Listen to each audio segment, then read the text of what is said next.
Igan, gustong taasan ng DSWD ang buwan ng tulong sa mga beneficiary ng Pantawid Pamilyang Pilipino Program. May mungkahi ring dagdagan ang bilang ng mga beneficiary. Saksi si Sandra Aguinaldo.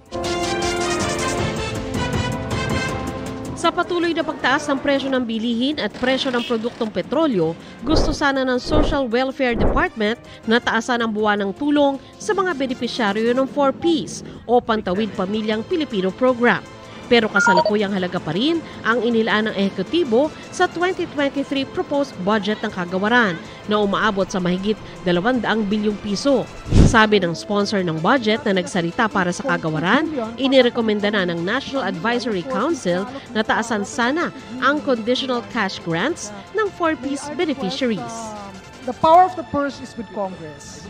Sa totoo lang, gustong-gusto. Nasa atin na yan if we want to increase it by putting a special provision to allow the increase or the additional augmentation through a special provision to be taken from the unprogrammed funds. Naniniwala po ako na dapat talagang taasan na ang cash grant. Kung may mga confidential funds na hindi naman necessary, baka pwede dito. Mungkahi pa nga ng isang kongresista, dagdagan pa ang halos 4.5 milyong benepisyaryo. Pero sa ngayon, nasa 700,000 benepisyaryo ang under review, kabilang ang mga inalis sa listahan pero napatunayang kwalipikado pa rin na sa Oktubre na muling makakatanggap ng cash grant. Mababayaran din ang mga buwang hindi sila nakatanggap ng pera.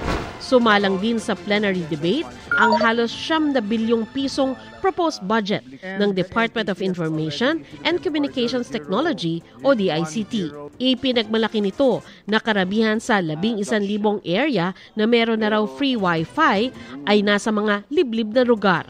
Humihingi rin ng 300 million pesos na confidential fund ang DICT para labanan daw ang mga scammer at ibang uri ng cybercrime at ang paglusot sa SIM registration gamit ang maling paraan.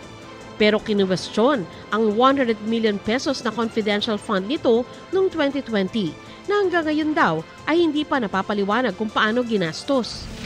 Makakapayag na ibigay ulit itong 300 million for 2024 na ganito yung record and history ng pag-disburse obligate ng confidential fund. Paliwanag naman ng DICT, ginamit ang pondo sa COVID response. It is included in the full year-on-year report. Pero ito po'y confidential fund, so ito po'y hindi natin pwedeng isiwalat sa publiko. Sa huli, nakalusot din sa plenary debates ang budget ng DICT. Gayon din ang budget ng Kongreso na lumusot ng wala ni isang tanong. Dumaan na rin sa plenary debates ang budget ng Subic Bay Metropolitan Authority at iba pang economic zones. Para sa GMA Integrated News, Sandra Aguinaldo, ang inyong saksi. Mga Igan, samahan nyo kaming saksiyan ng mga balita. Mag-subscribe sa GMA Integrated News sa YouTube. Para sa mga kapuso abroad, samahan nyo kami sa GMA Pinoy TV at sa www.gmanews.tv.